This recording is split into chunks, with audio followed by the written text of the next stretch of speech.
نئے آئی جی سندھ کی تعیناتی کے بعد محکمہ پولیس میں اعلیٰ سطح پر تقرر اور تبادلے۔ کراچی، حیدرآباد، سکھر اور میرپور خاص رینجز میں اہم تعیناتیاں۔ محکمہ سروسز اینڈ جنرل ایڈمنسٹریشن نے نوٹیفیکیشن جاری کر دیا۔ آزاد خان کو ایڈیشنل آئی جی کراچی تعینات کر دیا گیا۔ Zulfiqar Larak additional I G CTD ہوں گے۔ شرجیل کھرل کا آپریشن سے تبادلہ کر کے additional I G special branch تعینات کیا گیا ہے، جبکہ اقبال دارا کو ایڈیشنل آئی جی آپریشنز کا اضافی چارج سونپ دیا گیا ہے۔ کیپٹن ریٹائرڈ پرویز احمد چاندیو کو D I G establishment, Faisal Abdullah کو ڈی آئی جی میرپور خاص تعینات کر دیا گیا، جبکہ ناصر آفتاب کو D I G Sukkur range اضافی چارج دیا گیا ہے۔ سندھ پولیس کو اب نتائج دینا ہوں گے، وزیر اعلیٰ مراد علی شاہ کا دو ٹوک پیغام۔ نئے آئی جی سندھ جاوید عالم اوڈھو سے ملاقات میں وزیر اعلیٰ نے کراچی میں اسٹریٹ کرائم کے خاتمے کی کوششیں مزید تیز کرنے کی ہدایت کر دی۔ کہا، سیف سٹی پروجیکٹ کو مؤثر بنانے پر توجہ دی جائے۔ صوبے میں قیام امن کو اولین ترجیح رکھیں۔ کچے میں جرائم پیشہ افراد کے خلاف آپریشن پوری قوت سے جاری رہنا چاہیے۔ وزیر اعلیٰ کا کہنا تھا، سندھ پولیس کا عوام دوست تاثر بحال کرنے کے لیے بھرپور اقدامات کیے جائیں۔ سندھ پولیس کو جدید بنانے کا مشن جاری رکھا جائے۔ وزیر اعلیٰ سندھ نے منشیات کے خلاف جاری آپریشن کو بھی مزید تیز کرنے کی ہدایت کر دی۔ اب آپ کو بتائیں، لاہور کے علاقے اچھرا میں CTD سے مبینہ مقابلے میں زیر حراست ملزم ہلاک ہو گیا۔ پولیس کے مطابق CTD ٹیم ملزم فیضان باکسر کو نشاندہی کے لیے شیخو پورہ لے جا رہی تھی۔ اس دوران ملزم کے ساتھیوں سے فائرنگ کے تبادلے میں مارا گیا۔ مزید جانتے ہیں، عمر یعقوب ہمارے ساتھ موجود ہیں۔ جی عمر، آگاہ کیجیے گا اس مقابلے کے حوالے سے۔ جی بالکل، لاہور کا علاقہ اچھرا جہاں پر CCD کوتوالی کی ٹیم نے زیر حراست ملزم جو فیضان باکسر کے نام سے جانا جاتا تھا اس کو پکڑا، تو اس کو نشاندہی کے لیے شیخو پورہ لے جا رہی تھی کہ پولیس کا دعویٰ ہے کہ اس کے ساتھیوں نے پولیس پر حملہ کر دیا اور ہتھکڑی لگے جو فیضان باکسر ہے اس کو گولیاں لگی اور وہ موقع پر ہی ہلاک ہو گیا۔ پولیس کا یہ بھی دعویٰ ہے کہ یہ متعدد مقدمات میں پولیس کو مطلوب تھا اور قتل، رازدنی اور ڈکیتی سمیت دیگر مقدمات اس کے خلاف درج تھے۔ فائرنگ کے تبادلے میں یہ مارا گیا، لیکن جو اس کے ساتھی تھے وہاں سے فرار ہو گئے۔ ان کی گرفتاری کے لیے ابھی بھی سرچ آپریشن جاری ہے۔ جی ٹھیک ہے، بہت شکریہ عمر اس تفصیل کا۔ گجرات میں انسانیت سوز واقعہ، خاتون نے اپنے دوست کے ساتھ مل کر 3 کمسن بچوں کا گلا دبا کر مار دیا، لاشیں جلا کر آزاد کشمیر کے علاقے بھمبر میں دفن کر دیں۔ ملزمہ اپنے دوست بابر سے شادی کرنا چاہتی تھی۔ پولیس نے ملزمہ سدرا اور اس کے دوست بابر کو گرفتار کر لیا ہے۔ ذوالفقار حیدر رپورٹ کر رہے ہیں۔ ٹاک کی دوستی کا بھیانک انجام، گجرات کی رہائشی خاتون نے سفاکیت کی انتہا کر دی۔ پسند کی شادی کے لیے اپنے 3 بچوں کو قتل کر کے لاشیں جلا ڈالی۔ انسانیت سوز واقعہ سرائے عالمگیر میں پیش آیا۔ سدرا نامی خاتون 12 روز قبل اپنے 3 بچوں کے ساتھ اچانک غائب ہوئی۔ شوہر نے مقدمہ درج کرایا تو پولیس نے تحقیقات شروع کر دی۔ دوران تحقیقات انکشاف ہوا کہ ملزمہ نے دوست بابر کے ساتھ مل کر بچوں کو گلا دبا کر قتل کیا اور شناخت چھپانے کے لیے لاشوں کو جلا کر بھمبر آزاد کشمیر میں دفن کر دیا۔ ٹیکنیکل گیجٹس کو استعمال کرتے ہوئے اور ہیومن انٹیلیجنس جو ہے اس کا استعمال کرتے ہوئے پولیس نے ملزمان کو گرفتار کیا۔ ملزمہ کے مطابق وہ اپنے دوست بابر سے شادی کرنا چاہتی تھی۔ مقتول بچوں کی عمریں 2 سے 7 سال کے درمیان تھی۔ بچوں کے چچا کا کہنا ہے کہ ظالموں نے ان کا گھر اجاڑ دیا۔ آپ سے یہ گزارش ہے، اپیل ہے ہماری کہ ہمیں انصاف دلایا جائے اور دونوں درندوں کو مطلب سزائے موت تک اس کا حکم دیا جائے۔ لواحقین نے ملزمان کو کڑی سے کڑی سزا دینے کا مطالبہ کیا ہے۔ ساتھی رپورٹر عمر لیاقت کے ساتھ ذوالفقار حیدر، سما، گجرات۔ سبی کے علاقے چارک چوک پر دستی بم دھماکے میں ایک شخص جاں بحق جبکہ 5 افراد زخمی ہو گئے۔ 2 کی حالت تشویشناک ہے۔ پولیس کے مطابق جاں بحق ہونے والا شخص رکشہ ڈرائیور تھا، جس کی شناخت محمد وفا کے نام سے ہوئی۔ زخمیوں میں 10 سال کا بچہ بھی شامل ہے۔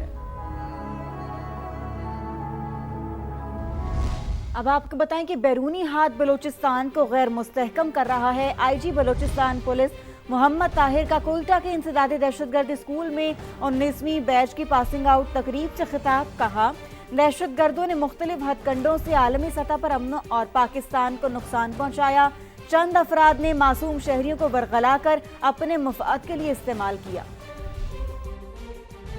مفاد پرست عناصر آئے اور سادہ لوگ افراد کو ورغلا کر اپنی مذموم مقاصد کے لیے بیرونی عناصر کے اعلی کار بنے، بلکہ ارض وطن سے بے وفائی اور دشمنی کی تمام حدود کو اُلانگتے ہوئے اتحاد اور یکجہتی کی فضا کو خراب کرنے کی ایک کوشش کی۔ بیرونی ہاتھ جو ہیں وہ ان سازشوں کے اندر شامل ہیں جو بلوچستان کو ڈیسٹیبلائز کرنا چاہتے ہیں۔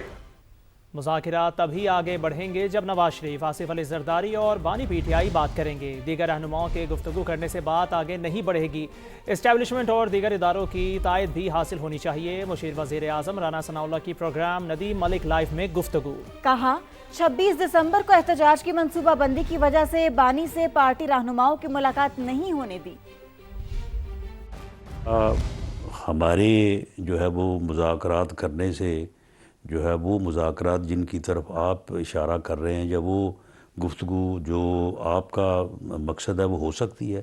نہیں ہو سکتی۔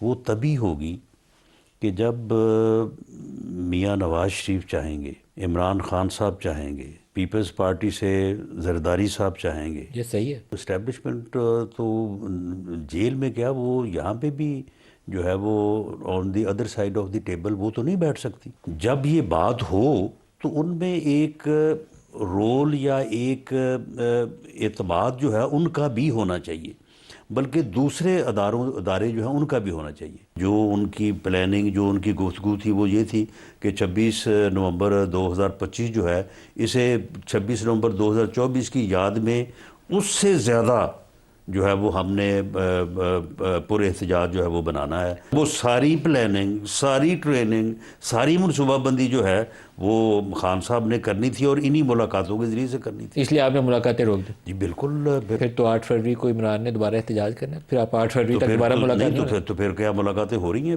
پھر نہیں ہوں گی، اس کا مطلب؟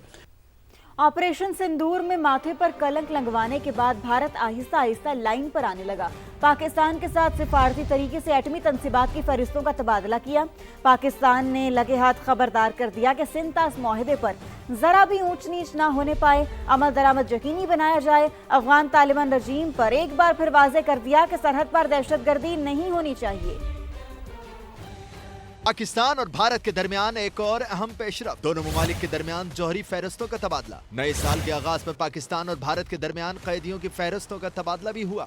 Government of Pakistan today handed over a list of 257 Indian prisoners, including 199 fishermen and 58 other civilians in Pakistan's custody. Pakistan نے بھارت سے سنتاس معاہدے پر عمل درآمد کا مطالبہ بھی دہرا دیا۔ ایک سوال پر ترجمان دفتر خارجہ نے کہا، ڈھاکہ میں اسپیکر قومی اسمبلی اور بھارتی رہنما سے مسافے کی تصویر دیکھی۔ ایاز صادق خود اس حوالے سے انٹرویو میں بات کر چکے ہیں۔ ترجمان دفتر خارجہ نے یمن تنازع طاقت کے بجائے سفارتکاری کے ذریعے حل کرنے پر زور دیا، واضح کر دیا پاکستان یمن میں صورتحال معمول پر لانے کے لیے علاقائی کوششوں کا خیر مقدم کرتا ہے۔ پاکستان کے سعودی عرب اور متحدہ عرب امارات کے تعلقات کو یمن سے نہ جوڑا جائے۔ ترجمان دفتر خارجہ نے کہا، افغانستان سے ضمانت چاہتے ہیں کہ افغان سرزمین پاکستان کے خلاف استعمال نہ ہو۔ افغانستان کے لیے انسانی امدادی قافلہ بھیجا گیا، تاہم اسے روک لیا گیا۔ سرحد بند ہونے کے باعث کابل میں پھنسے پاکستانیوں کی بحفاظت واپسی کی کوششیں جاری ہیں۔ A total of 1199 Pakistanis approached our embassy in Kabul seeking assistance for their return.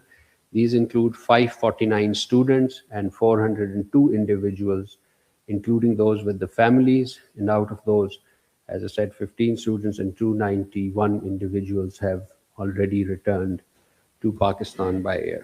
ترجمان دفتر خارجہ نے اسرائیل کی طرف سے صومالی لینڈ کو الگ ملک تسلیم کرنے کے اقدام کو بھی یکسر مسترد کر دیا۔ واضح کیا کہ پاکستان صومالیہ کی خود مختاری اور علاقائی سالمیت کی حمایت کرتا ہے۔ پاکستان کا تائیوان معاملے پر چین کی حمایت کا بھی اعادہ، جموں و کشمیر اور فلسطین کے حوالے سے بھی آواز بلند کرتے رہنے کا عزم بھی دہرا دیا۔